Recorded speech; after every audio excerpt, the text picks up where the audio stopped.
ನಮಸ್ಕಾರ ಸ್ನೇಹಿತರೆ, ಇವತ್ತಿನ ಟಾಪ್ 5 ಕ್ರಿಕೆಟಿಂಗ್ ಅಪ್ಡೇಟ್ಸ್ಗೆ ಸ್ವಾಗತ.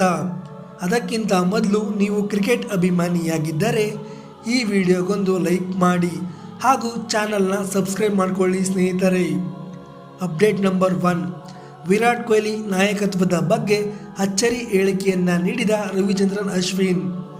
ವಿರಾಟ್ ಕೊಹ್ಲಿಯೊಬ್ಬ ಸ್ಫೂರ್ತಿದಾಯಕ ನಾಯಕ ಮತ್ತು ಅವರು ತಂಡದ ಪ್ರತಿಯೊಬ್ಬ ಆಟಗಾರನಿಗೂ ಸ್ಫೂರ್ತಿಯನ್ನು ತುಂಬುತ್ತಾರೆ ಮತ್ತು ಅವರು ತಂಡದಿಂದ ಏನನ್ನು ಬಯಸುತ್ತಾರೋ ಅದನ್ನೇ ಅವರು ಮಾಡಿ ತೋರಿಸುತ್ತಾರೆ ಎಂದು ರವಿಚಂದ್ರನ್ ಅಶ್ವಿನ್ ರವರು ತಿಳಿಸಿದ್ದಾರೆ.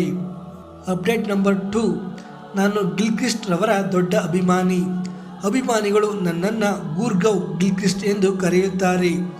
ಇದು ನನಗೆ ದೊಡ್ಡ ಗೌರವವಾಗಿದೆ ಎಂದು RCB ತಂಡದ ಆಟಗಾರ ಅನುಜ್ ರಾವತ್ ರವರು ತಿಳಿಸಿದ್ದಾರೆ. ಅಪ್ಡೇಟ್ ನಂಬರ್ 3, ಕ್ಯಾನ್ಸರ್ನೊಂದಿಗೆ ಆಟವಾಡಿ ದೇಶಕ್ಕಾಗಿ ವಿಶ್ವಕಪ್ ಗೆದ್ದ ಯುವರಾಜ್ ಸಿಂಗ್ಗೆ ಭಾರತ ರತ್ನವನ್ನು ನೀಡಬೇಕು ಎಂದು ಯುವರಾಜ್ ಸಿಂಗ್ ರವರ ತಂದೆ ಯೋಗರಾಜ್ ಸಿಂಗ್ ರವರು ಹೇಳಿದ್ದಾರೆ. ಅಪ್ಡೇಟ್ ನಂಬರ್ 4, ಜೋ ರೂಟ್ ರವರು ಇಂಗ್ಲೆಂಡ್ ತಂಡದ ಶ್ರೇಷ್ಠ ಆಟಗಾರ ಮತ್ತು ಅವರು ಪ್ರತಿಭೆ ಉಳ್ಳ ಆಟಗಾರ ಎಂದು ಇಂಗ್ಲೆಂಡ್ ತಂಡದ ಮಾಜಿ ನಾಯಕ ಅಲೆಸ್ಟರ್ ಕುಕ್ ರವರು ಹೇಳಿಕೆಯನ್ನು ನೀಡಿದ್ದಾರೆ.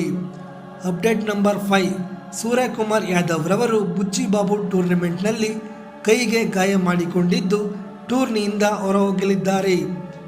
ಇದು ಇವತ್ತಿನ ಟಾಪ್ 5 ಕ್ರಿಕೆಟಿಂಗ್ ಅಪ್ಡೇಟ್ಸ್. ವಿಡಿಯೋ ಇಷ್ಟ ಆಗಿದ್ರೆ ಲೈಕ್ ಮಾಡಿ.